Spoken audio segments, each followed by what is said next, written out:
Hello, I'm back on the indoor trainer, the home trainer, but it's not my home and it's not my trainer in London, where I'm doing studio days every day for the Giro d'Italia. So I've taken an Airbnb specifically so I can fit in a home trainer, specifically so I can fit in some training. The Alps are amazing, but it made me realise just how much training I have to do. Once I get over the euphoria of, oh my God, I'm in the mountains. Oh my God, I got back on a road bike. I realised, oh my God, this is going to be so hard. I'm exhausted. It's not exactly a physical job sitting down, watching and talking about bike racing every day, but it's mentally quite tiring. And there's a lot of energy in our studio.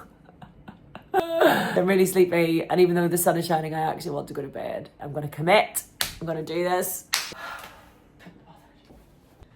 Okay, here we go. Feeling slightly more motivated now I'm in my shorts. Bad news is I'm back on the Converse. I forgot to ask for mountain bike pedals. So we're back to basics once again. I use them for weightlifting, for cycling, for general living, and they're falling apart. But hey, they're good enough for the bike. You know when they say all the gear, no idea? What about not very much of the gear and still no idea?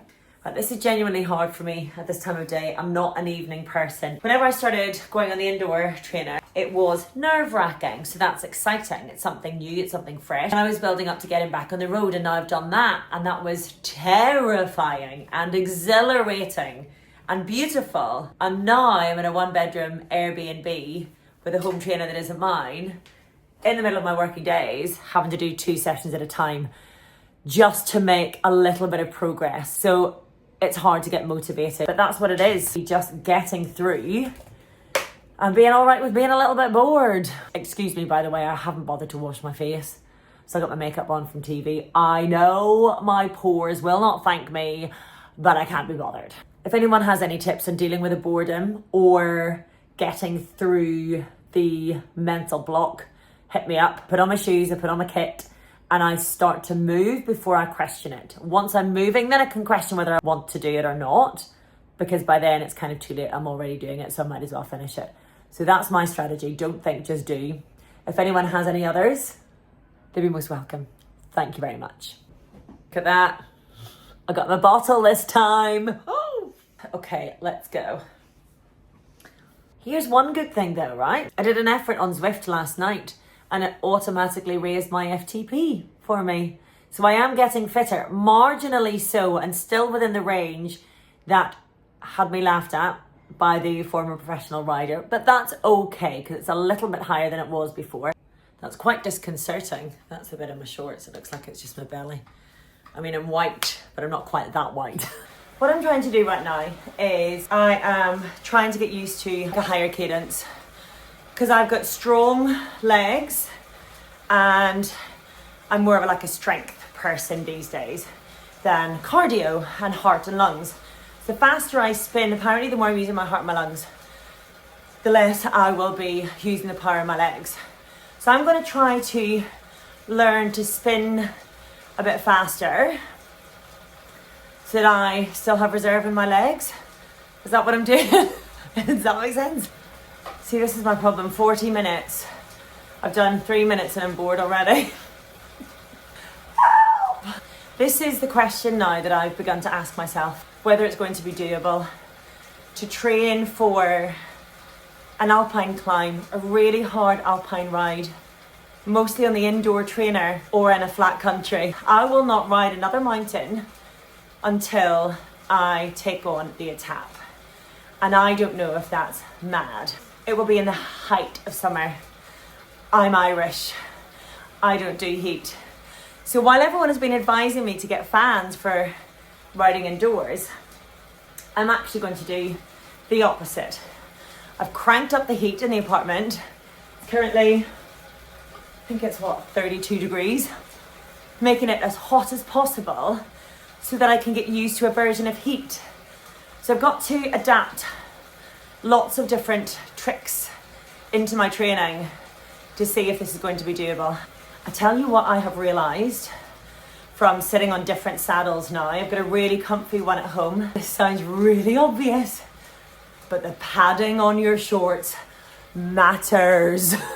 I might give away too much information here, But if anyone saw my YouTube video with Matt Stevens going around Amsterdam for the day, because I was just in normal clothes, but I was riding a lot that day, or for a long time, it really hurt. And so I realised you shouldn't be pedaling for any length of time, sitting in a saddle for any length of time without significant padding. Don't do it to yourself. Okay, so here's what I'm learning so far from my limited training. When you start at zero with anything, you see progress immediately. And that's the beauty with being a beginner. When we look at a process from the outside, we see the finished product and we think, that's so far away, I'll never get there, I might as well not try. But when you start something, your baseline is off nothing. So any progress you make will be noticeable. That gives you confidence, it gives you momentum, it gives such satisfaction in moving forward. So when you start anything, whatever it might be, just remember you're in the best possible position to make huge leaps really quickly. The other thing I've learned, pleated shoes do indeed make a difference. We've said it already, but padded shorts are queen, king, and the entire royal family, even if you're a Republican.